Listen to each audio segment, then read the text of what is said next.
whatever time and wherever in the world that you're watching this. Every time I say that, it's it's just a crazy time to live, to be alive, that we can do this kind of thing. And so today's show is called On Being a First-Time Leader. It's focusing on people that are making a transition from being what people call individual contributor or line worker to a supervisor, manager, and finally, maybe a manager of people and a manager of managers that manage people. So it goes all over the place. And it's just my joy to help people that are kind of stuck on, how do I do this? How do I do my work and work with my people and coach and mentor my people? So I'm really, really happy about my guest today. That is Dan. I'm saying Tricarico. Close. It's a tough one. Tricarico. Tricarico. Yes, yeah. Is that? Took me a while too. It's okay. Is it Italian? Italian. And yes. I was trying to pronounce it like Spanish. Oh, I see that. Rico at the end. Right. Spanish. Right. Yeah. Totally. Mm-hmm. I do hear that pronunciation a lot. All right. Awesome.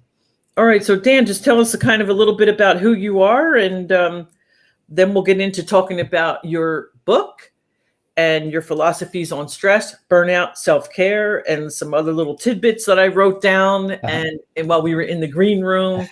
And we'll take it from there. And my friend Pete is here. Pete's here. Hi, Pete. Hola. Hola. He pops in and pops out whenever he can. And anybody that's listening, in case you don't know, Dan, I'm live on LinkedIn, Twitch, Facebook, and YouTube at the same time right now. And so if anybody that I know is on any of those platforms, they can, and any of them can put a comment in the comment section. Nice. Oh my gosh. Amy's here. And my really good friend Amy is here. Amy, when are you coming on my show? We have to make an appointment. Okay. I digress. Go ahead, Dan. You were going to introduce yourself and tell us who you are and where you are and basically about what we need to know about you. Yeah. My name's Dan Tricarico, and I've been a high school English teacher in Santee, California for 30 years, and I absolutely love my job and my profession. Love my school, loved every minute of helping my students and getting them to learn how to communicate better. And but what happened was about 6 years ago, I found myself facing tremendous burnout and just kind of a head in the hands kind of moment.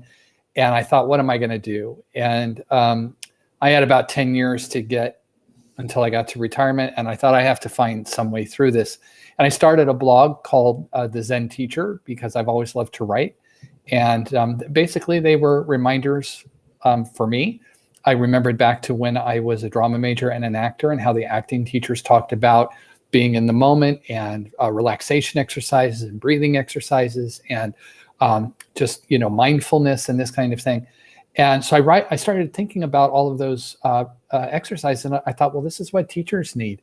And so I was fortunate enough to have that blog become a book called the Zen Teacher, Creating Focus, Simplicity, and Tranquility in the Classroom. And then, because as you said, Joan, and it's so true that it's magical that we can do these kinds of things. I just started pushing the blog posts out on Twitter where a lot of educators hang out. I did not know. It's good to know where your audience is. Right. That's true. And it took me 3 times to try Twitter. The first 2 times I didn't quite get it. I didn't know what I wanted to do. I didn't know how to use it, all of that kind of stuff. But the third time with the Zen Teacher, it really stuck because I was engaging with people and they were responding. And I realized, hey, this is not just me. There's a lot of teachers across the country who are struggling and going through this. And because there's really 2 things. There's teaching, which is wonderful. And I can't think of a better way to spend my time on the planet. But then there's the teaching profession, which is frankly kind of broken. And so those are 2 different things. And the disconnect is, I think, where the stress comes in a lot. And so a lot of teachers were dealing with this. And so the last 6 years, I have really been kind of doing workshops and presentations across the country to help teachers figure out, how do I deal with this? Then I had a second book called Sanctuary: Self-Care Secrets for Stressed Out Teachers, that kind of showed activities and strategies and tools for exactly, what do I do when I'm feeling this? The Zen Teacher kind of reminded you that you needed to take care of yourself. And then Sanctuaries kind of showed you how.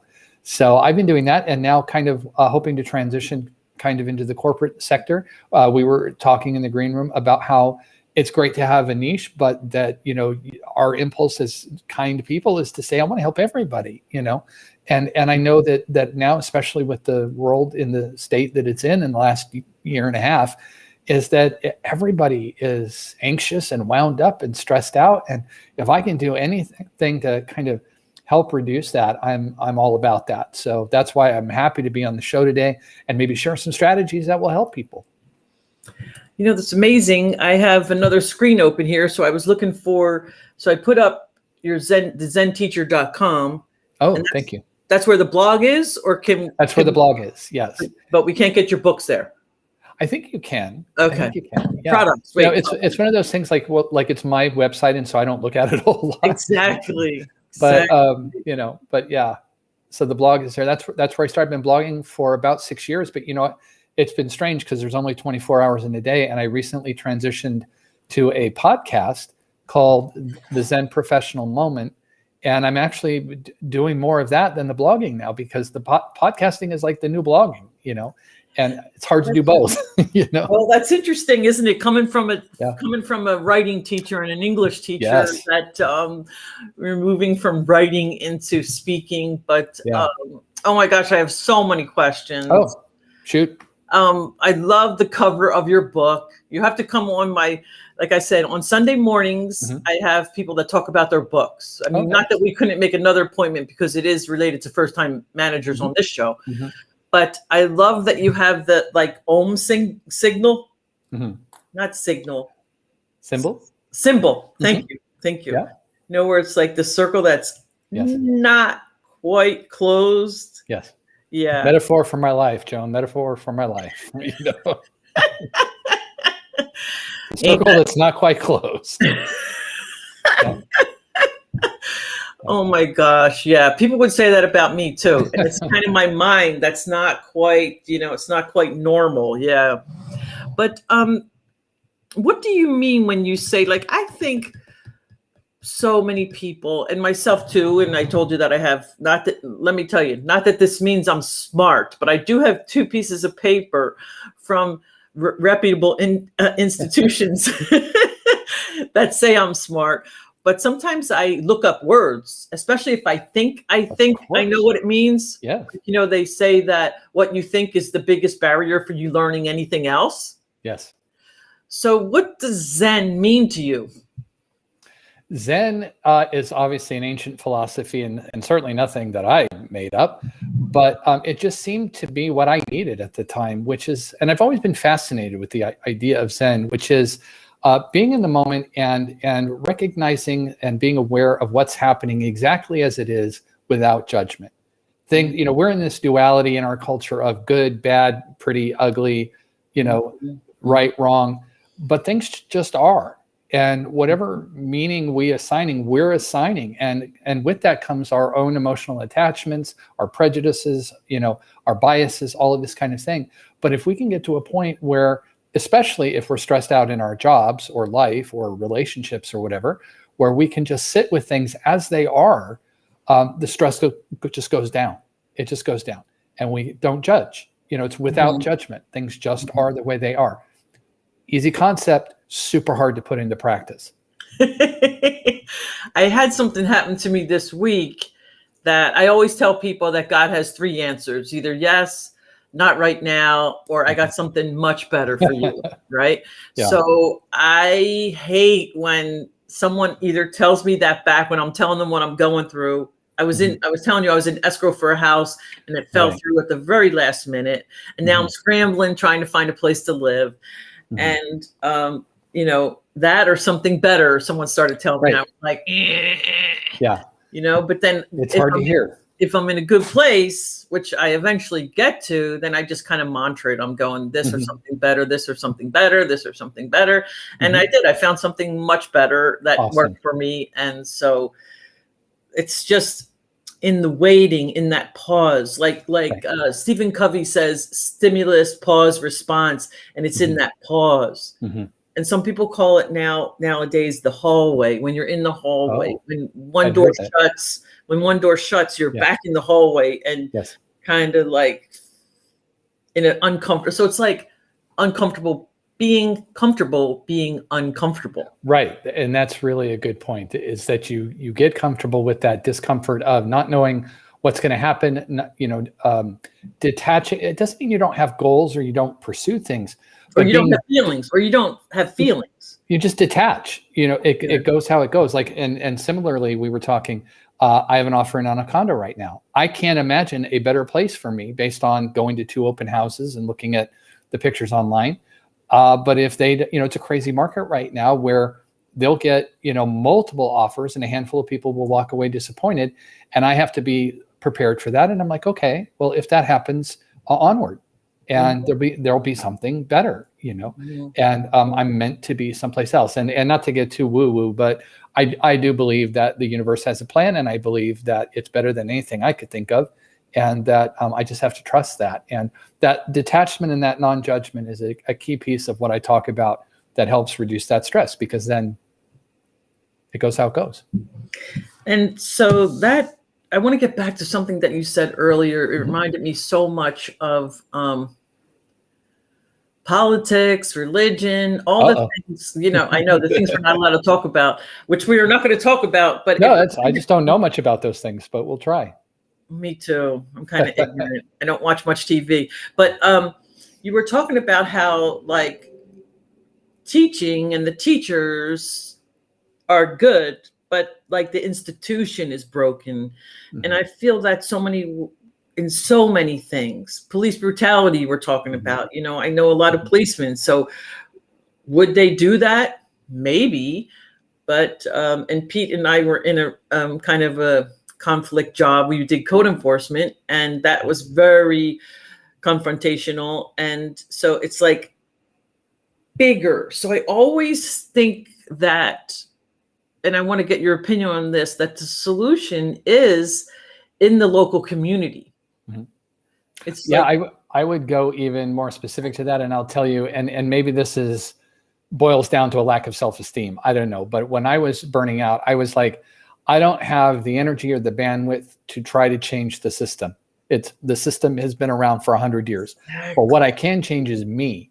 So it's like you were saying, that the stimulus and the response and that moment in between is, I knew that and again, to talk about what Stephen Covey talks about, what was in my circle of influence was me. And so I knew I could change me. Now there are other people out there changing education, and God love them. And that's amazing. And I'm glad that they have the energy and the bandwidth. I just didn't at the time. I knew I had to do something, because I had family and mortgage and all this kind of stuff. Had to make it to retirement. I had 10 years at that point. And I was like, we lost 3 teachers in our department within the space of a couple of years out of this kind of thing of burnout and stress. And I watched that happen, and I said, I can't do that. I have to find a way through. And the strategies that I discovered and that I now share helped me make it so that I know I'm going to make it through now. But it started with me. And just writing as a form of therapy, as a form of reminder for me in that blog, and just reminding myself of tools that I had learned before. That's awesome. It reminds me of Michael Jackson, like, I'm starting with the man in the mirror. Yes. You know? And Gandhi says, be the change you want to see in the world. And then I do believe, as we improve our energy, because now energetically I'm different in the world. Very different. Yes, absolutely. And the frequency, very different. And I totally believe in that. And then there's a ripple effect. Exactly, the ripple effect. And I'm getting goosebumps. I didn't realize that until it happened. But I mean, as a teacher, I should have known that. But of course, that when I changed my energy, as you said, and the frequency, it changed everything else. And then the greatest thing has been to go on and help other teachers. And then, like I said, the greatest thing I can think of to do on this planet is to teach and to help my students, but to help other teachers and then have an impact on how they deal with their students and have that ripple effect. It's beyond my wildest imagination. It's incomprehensible. Incomprehensible. Absolutely. And so grateful. So amazingly grateful. And then it's reminding me of that quote by, I think, Margaret Mead, that says, if you think a small group of people can't change the world, in fact, it's the only thing that ever has, or something like that. Something like that. Yeah. I agree with that. Yeah. I've been reading, my daughter is a disability advocate, and I've been reading about the activists in the 70s and 80s who helped pass the ADA and things like that. And it's so easy for us, and we'll talk more about this later, but it's so easy for us to think that we don't have power and to think that we don't have it in us to make the change, but we do. And that's one of the things, especially as first-time leaders, that I want your listeners to know is that, and I'll just tell you a quick story, is when I first started blogging, I was very militant, and I was, teachers need to be taken care of. Nobody's taking care of teachers. They need help. And my publisher was like, Danny, it's getting a little abrasive, on your blog. You maybe might want to tone it down a little bit. And I'm always open to feedback. So I was like, oh, okay. So I said, let me think about it. And I thought about it. And I said, okay, I went back to him and I said, I think I've got it. I'm going to stop preaching about how teachers need to be taken care of. And I'm just going to take care of teachers. And he goes, that's it. That's the difference. And so I just started sharing tools. Yeah. And that one person made a difference. And I was in that position, Joan, of who am I to talk about this stuff? Why would they listen to me? Mm-hmm. I had never really been a leader before. I was a leader, I guess, in my classroom. The students maybe for the most part looked up to me, and there was respect, and, I had a certain amount of authority. But, the idea of leading my peers was beyond my thought process at that point. But I noticed that, again, through the magic of social media and just writing down what you think and sharing your message, you kind of by default become a leader. But anybody can do that. Anybody who has a cause that they believe in and they can take steps. And as a first-time leader, you can stand in your power and say, I can do this. And that was a lesson to me. Yeah, I think I teach all my coaching clients that we're all leaders, that anyone's a leader at any time, and people are watching, and some people are afraid of failure, and a lot of people are afraid of success. Like, oh yeah, that was me. What if it actually happens? Like, look how successful you are. Look, what if it actually happens? Yes. Okay, so I have some things I want to ask you again, because I'm very literal to a fault. And hey, Melody. Melody is coming from Massachusetts. Awesome. Melody, and don't you love when people try to imitate? I'm from Philly, so when people try to imitate my accent, I go, are you trying to imitate my accent? Is that what I sound like, really? So anyone from Massachusetts, maybe Boston, I'll go park the car in the garage. and I'm sure it doesn't sound anything like what but I think it's funny. So tell us, how do I know? I guess, tell us how I know I'm stressed. So are you saying stress comes first and then burnout comes? I think that's probably the order, at least it was for me. And I say that stress, a lot of times, my definition of stress is it's the difference between what we're doing and what we want to be doing. And, I think when, in teaching, especially, there are so many mandates and they keep adding things to our plate, when what we really want to do is just be teaching. Just teach. And we've had the training, we've got the experience. We know we have professional judgment, and yet everybody's telling us what to do. And many people, not everybody, but many people who have no business telling us what to do in the classroom. So anyway, that's a different axe to grind. But yeah, so that difference between what we're doing versus what we want to be doing, and just that they keep adding things onto the plate of teachers and they don't take anything off. can lead to the stress and can lead to the burnout, because it reminds me of, and I'll just say I'm of an age where I remember the guy on the Ed Sullivan Show spinning the plates, and trying to get the plates to continue okay, going. I confess, I'm that old too. I'm that old too. Okay. Yeah. Well, and then, as a kid, the fun part was watching when it got away from him and the plates would all fall and shatter. As a teacher trying to juggle everything, that's not as funny anymore, And so, hey, Elizabeth, so you have to say, well, okay, how am I going to keep all these plates spinning? And really, and we can talk more about this if you want to, one of the things is to take away some plates, Yeah. And Melody is saying, is the depletion of your energy rather than adding to it. Yes, totally. And I think that the depletion comes from excessive expectations and obligations. And also, and I'm going to give you some tough love here. It's us not knowing ourselves well enough to know our limits. It's us not knowing what we really want. I think I always say one of the hardest questions in the world is, what do I want? Because first of all, a lot of us, if we're nice people, we think, well, I'm not allowed to want anything. Well, of course you are. I'm going to get really close. Of course you are. Of course you're allowed to want what you want. And then deciding, what that is really hard. Having that self-awareness to say, this is what I want, and I'm going to go after it. I'm going to do it. Really goes a long way to reducing that stress and recharging that energy that Melody's talking about. And I'm not saying it's easy, but I'm saying it's necessary. Well, it's a choice. Absolutely. Totally a choice. I'll tell my coaching clients, that Einstein said insanity, doing the same thing over and over and over again, expecting different results. So, do I have to do this? Or even when my kids would say, do I have to do this? You don't have to. Right. My son was, here's an example. My son was studying Spanish in high school, and he has always wanted to be a chef. And so he was flunking Spanish. And I would say, you don't have to you don't have to learn how to speak Spanish, but what is the language they're speaking in the kitchens?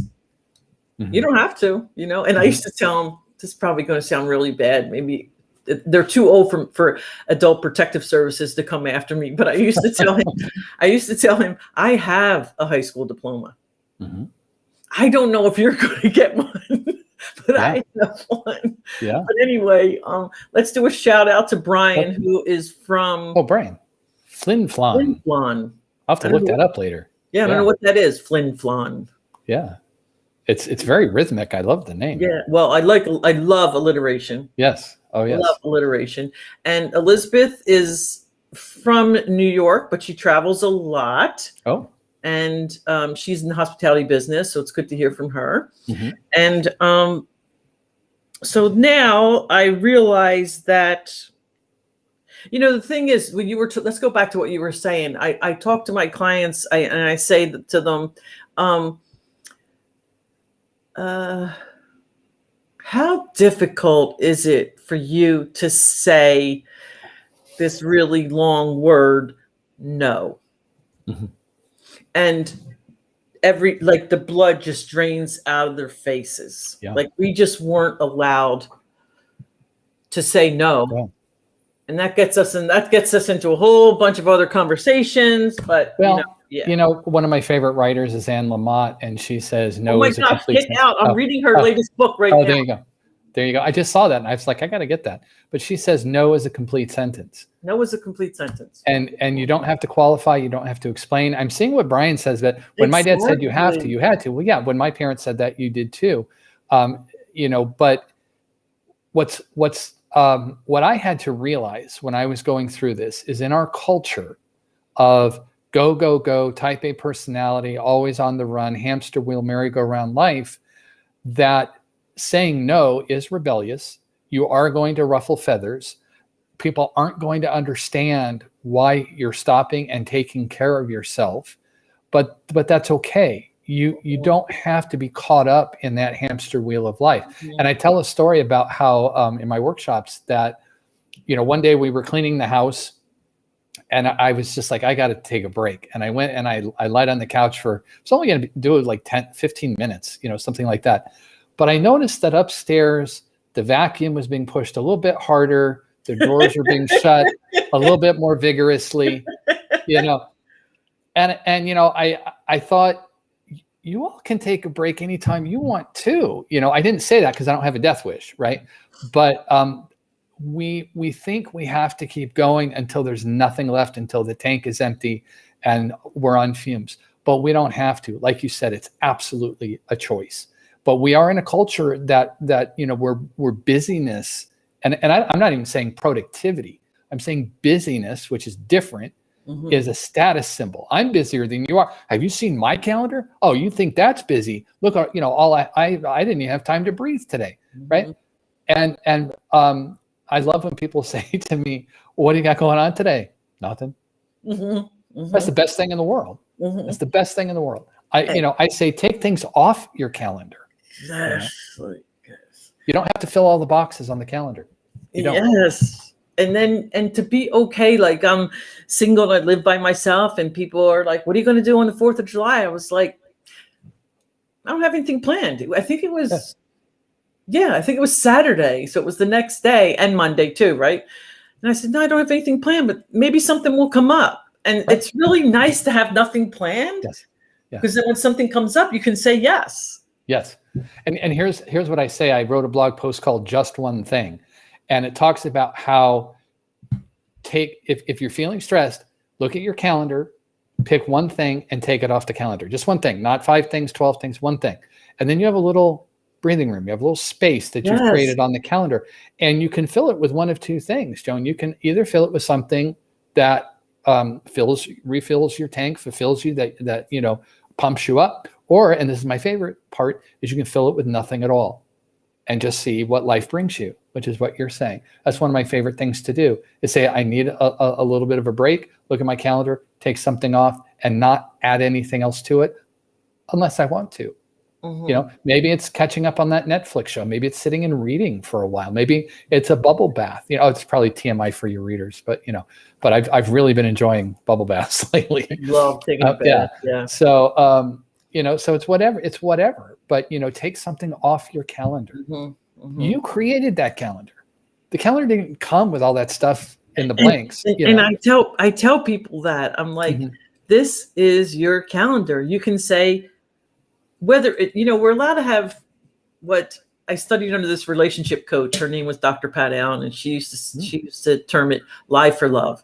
So that, oh no, I'm booked that day. Yes. That's the day I'm going to the spa, or that's the day I'm going to do nothing. Yes. But that's not a lie, because you get to book your own stuff for you, and that's okay. That's okay. And I love what Melody's saying. Even at work, we're supposed to take breaks because they help recharge us. Absolutely. It's in the law. You have to take a break, but make it your law.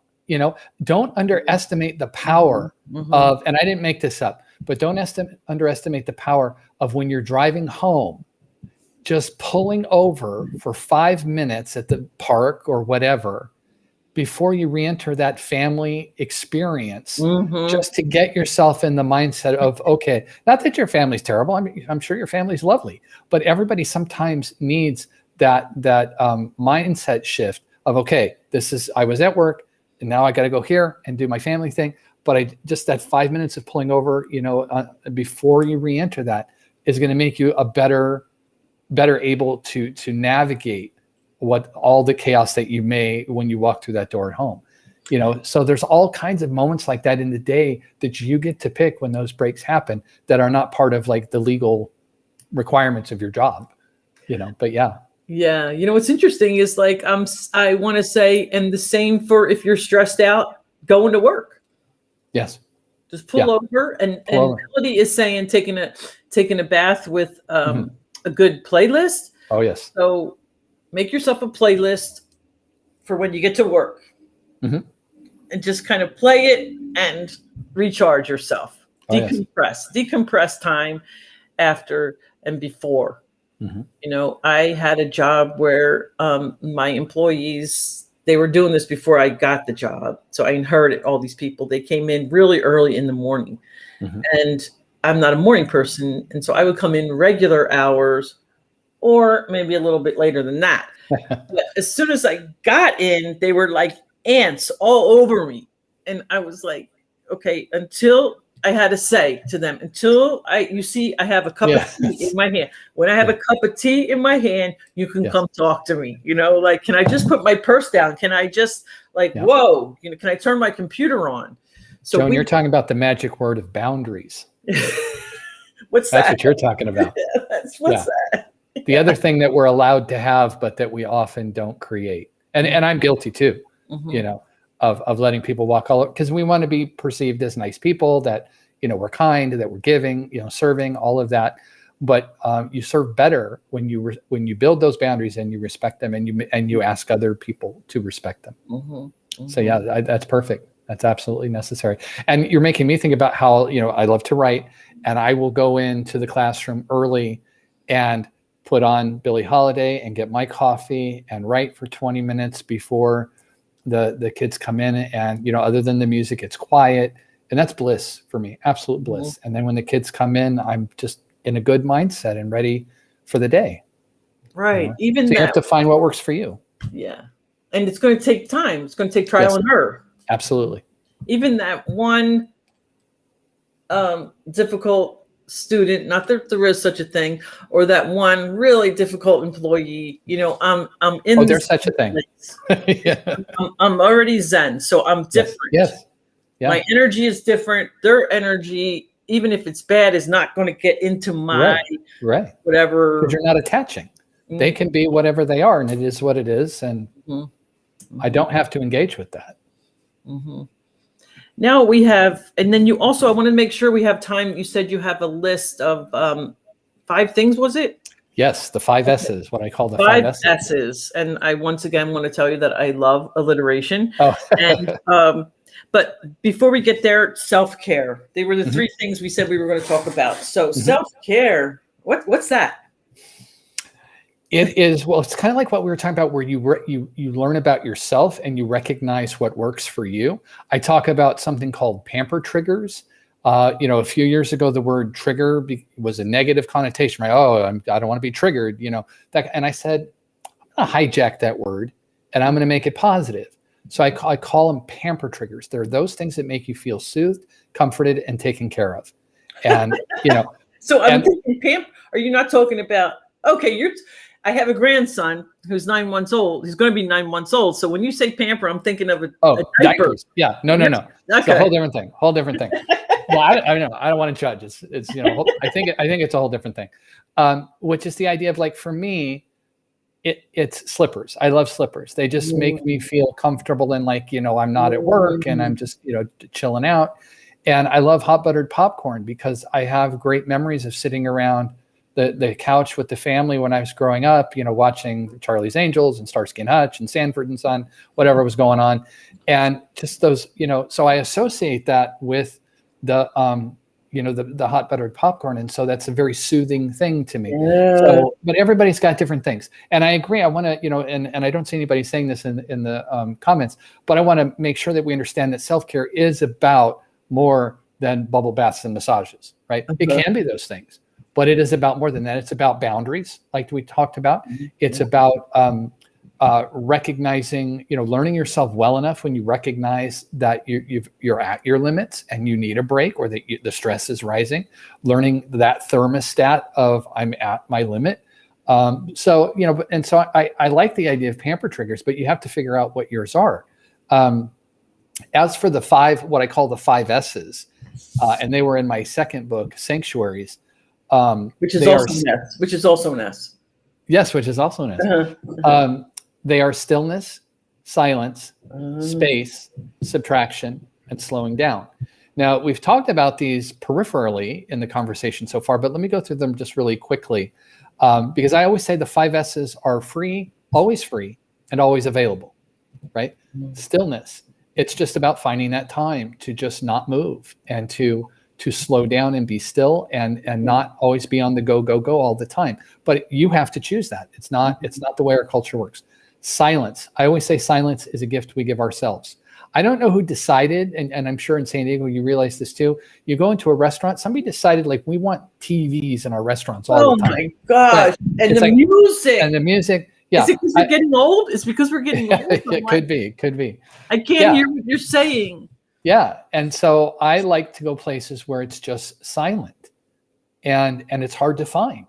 But, it could be, when you get up in the morning in your room, it could be before you go to bed at night. It could be, a walk in the park or the forest where you're just not talking and there's no sound. And what a recharge that is for me, just silence. So stillness, silence, space. You mentioned the Marie Kondo book of, and it's got that really long name, but it's the life-changing magic of tidying up. I just have to tell you that it did change my life. That's why that's awesome. And I totally agree with that. And I love that idea. She says, look at things and ask if they give you joy.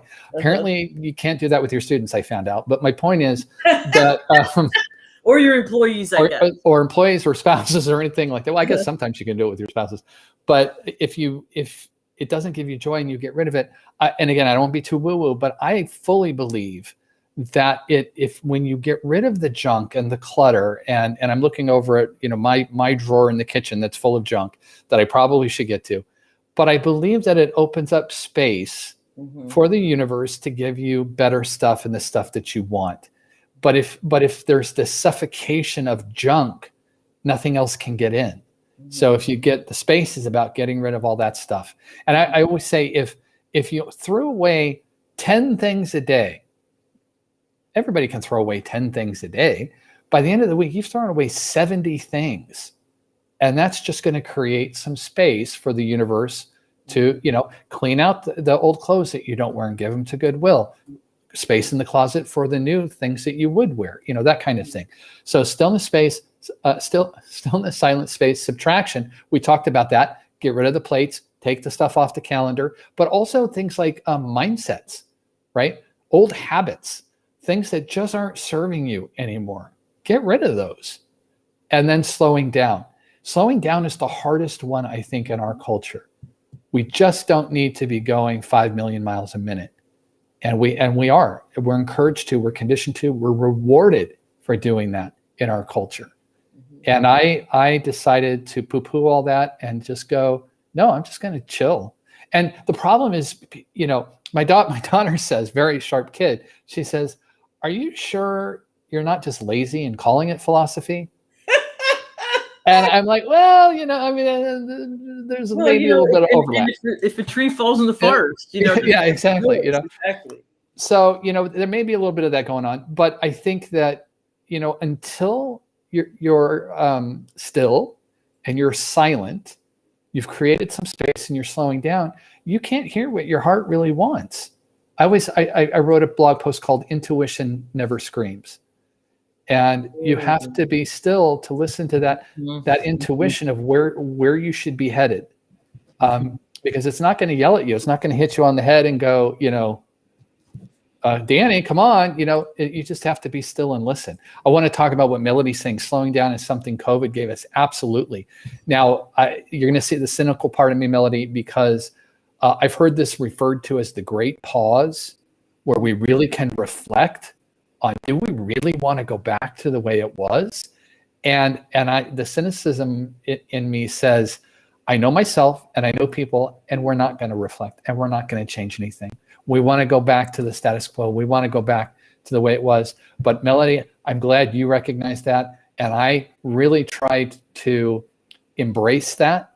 And even though under the circumstances, I'm not saying I'm glad there was a pandemic or that, so many people were sick and died and this kind of thing, but I tried to be grateful for the time that I was given and decide, what do I want to do with that time? And that was a gift. That part of it was a gift. And so, yes, I think that we have an opportunity to really reflect on the slowing down and incorporate it into what we do when all of this lifts. So thank you for bringing that up. Yeah, and I would say to Melody, for those people that are like us, that we're able to pause and to look at, wow, this is a time we may never have again in our lives, to just reflect. there's going to be a big change. And as a coach, I see it a lot. I call it a chess game. People are moving around. People are not going back to their jobs.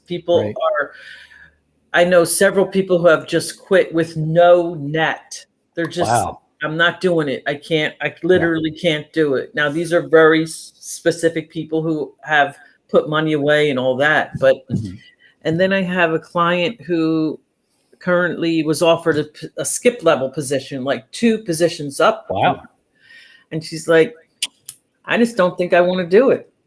Right. I don't want it. What are the benefits to me and my family? And I'm going to have to be doing a lot of traveling. I'm going to be on the phone on Saturdays and Sundays. And, is that what I want? And so people that come to coaching is a niche, right? Because they're aware that they need help and they're looking for help. So the people outside this, you were talking about circle of influence, they may not even realize they need help or they can get help. And so I'm hearing a lot like, I'm not going back to the way it was. I'm not going to do it. That's good. What you're talking about is people who are reflecting. And I think that's great. I hope that happens. The idea of how wonderful for that person to get that amazing offer and realize that that's not going to be what I want. And Melody's saying money can't be the only value. No, I've always known that, time was so much more important to me than money, because you can get more money, but you can't get more time. And so just, a similar thing, Joan, is I just taught summer school. It was a 3-week gig, and it's supplements the income, which is awesome. I had a chance to teach the second session of summer school as well, which would have been double the supplementing that I got from the first session.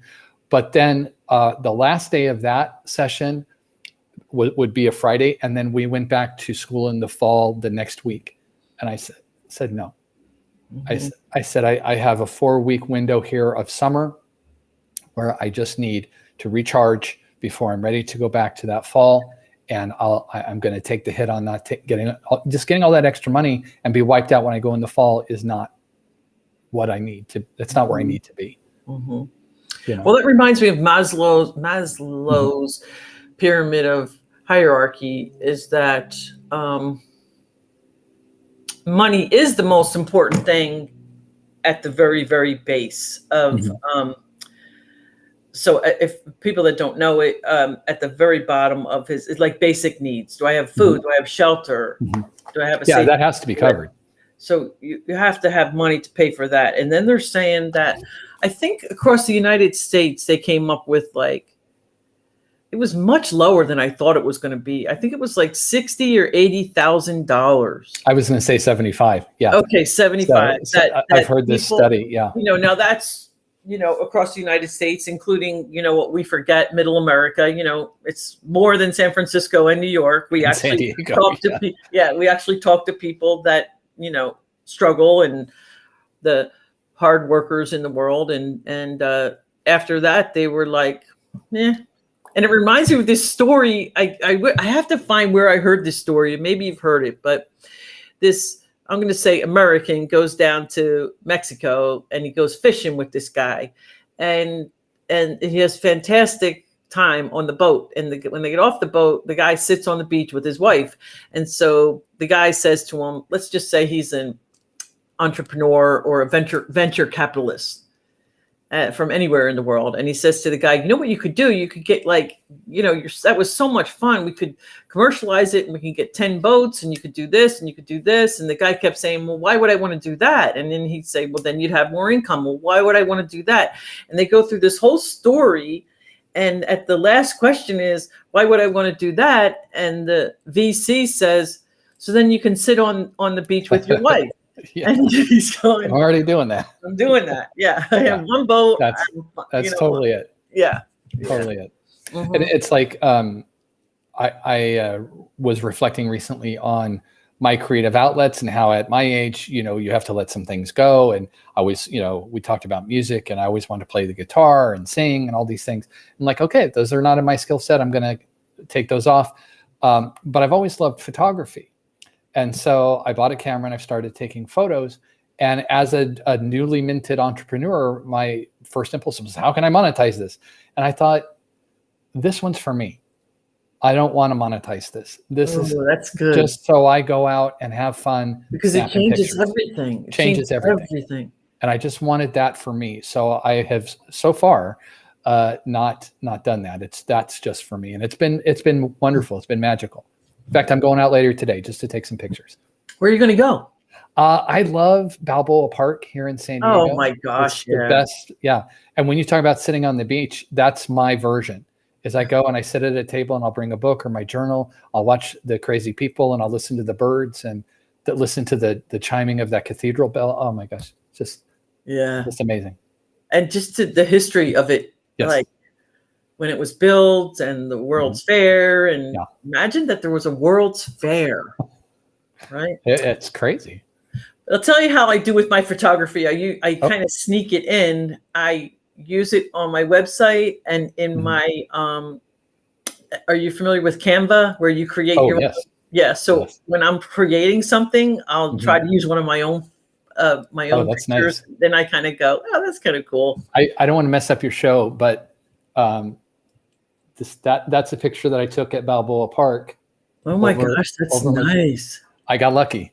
And I just I went to Costco and I put it on the big canvas, and I get to look up at that every day and go, I took that. Exactly. I took that. That's awesome. Yeah. And you got to love how easily you can get them on canvas. Oh yeah, it's again a magic world. And we're just chatting now. We got totally off topic.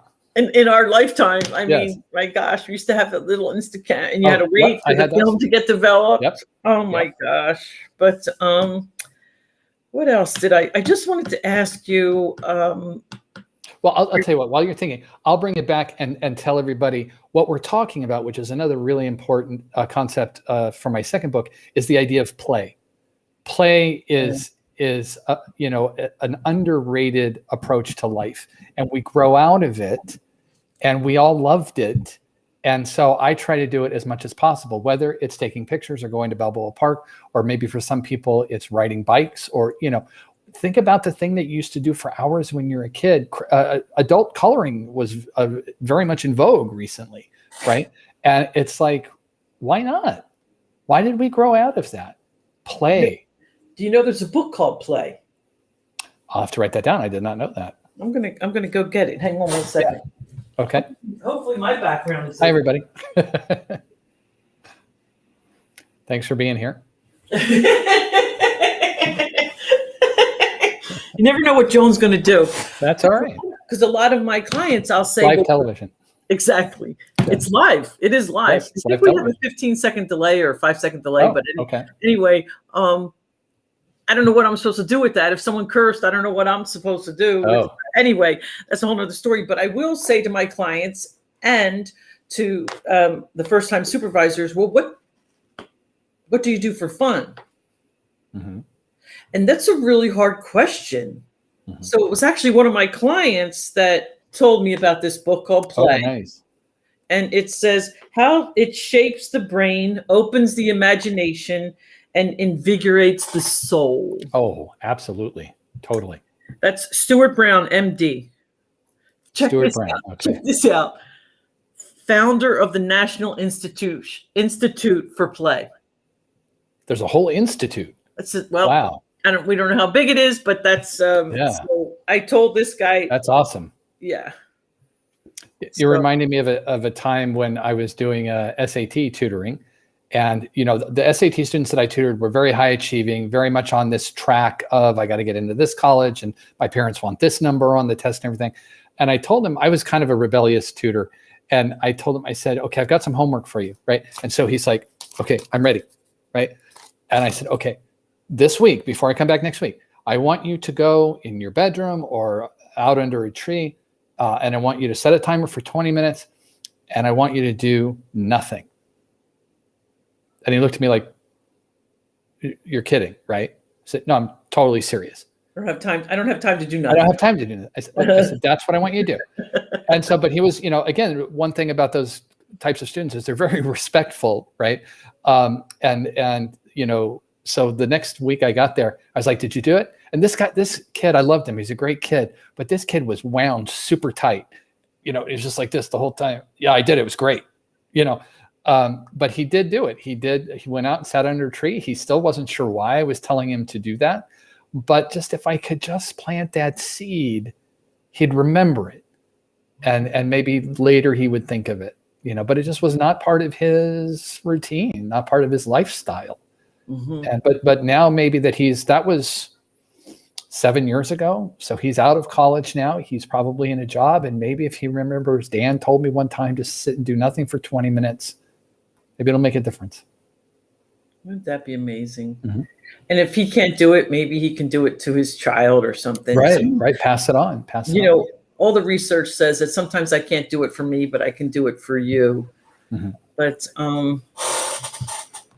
let's see. I just think it's important. I wanted to ask you, what happens to you physiologically, when you hear a double negative? Oh, well, again, you know, here's the thing. If you're an English teacher, it's very difficult to be on Facebook because, you know, like I just yesterday, there was in my local Facebook group of the town that I grew up in that we talked about, people were trying to remember an old ice cream place, and the way that they were spelling Sundays, like ice cream sundaes, with you know, SUNDAY', I thought my head was going to explode. Exactly. I had to walk away. But by the same token, like, you know, I have to make that talk about boundaries. I have to make that distinction of I'm off the clock. I'm not going to, you know, try to correct people's grammar. I did have a little hobby of mine was to go around, and if I saw apostrophe errors in the wild, I would take my phone and snap a picture and put it on Instagram with the hashtag bad apostrophe. You know, that was just for me. That was just for fun. But yeah, you know, you just have to detach. It's that idea of detachment again, and let people. And again, we talked about religion and politics, and imagine scrolling through Facebook, not attaching to the craziness that you see and not feeling the need. And I've gotten into it with people that I was like, why did I do that? Exactly. But just why did I even say anything? Why did I even say anything? Elsa says, let it go, right? Just keep scrolling. Let it go. Let it go. Let it go. We can sing if you want to. Yeah, no, I'm not going to sing. Permit it. But yeah, and back to the Zen and back to the self-care burnout and your 5 S's. The silence, I just love. I'll tell my clients, work with the silence. You know, people are afraid of silence. People are afraid of silence. So when you become not afraid of silence, it's magical. It's magical. Yeah. But the thing that happens is that when you're silent, like, you know, picture yourself lying in bed at night and it's quiet and everything, suddenly you're faced with what is. And sometimes what is not so pretty. And we don't like to look at what's really happening in my life. And so the first step is to deal with that. Maybe it's a relationship, maybe it's a job, maybe, you know, it's the state of your apartment or whatever it is. Fix that. And then those moments of silence and downtime will not be, you know, you won't mind staring them in the face. That's why we keep so busy. It's a distraction. It's an escape. It's a drug. Oh my gosh. Yeah. I'm reading a book right now that's calling it an addiction. Oh, totally. Totally. And that, I guess that reminds me of subtraction in your 5 S's that, okay, right now I'm just being still. So subtract. Oh my gosh, I have clutter. Oh my gosh, I haven't done the dishes. Oh my gosh, I haven't done the laundry. Yeah. Oh my gosh, I have boxes all over the place because I'm moving. Oh wait, I'm describing my own place. But guess what? Those things will be there when you're done being silent. Exactly. Just be where you are. Just that's Zen too. Just be where you are. Just be. Which is so hard. But what if you just bead? Yeah, what if you just bead? Yeah. Does that get an apostrophe? I don't know. That's a good question. Yeah. a good question. Would I that think be I just made something up there, though. exactly? Yeah. Would that be B-E apostrophe D? B-E apostrophe D is the way I would do it. Yeah. That would be good apostrophe. Yeah, because otherwise it's just bed, and I don't know that that's what we want to say. Or a bead, like on a bead on my necklace. There you go. Yeah. So, yeah. I think you did. I think you should what do you call it?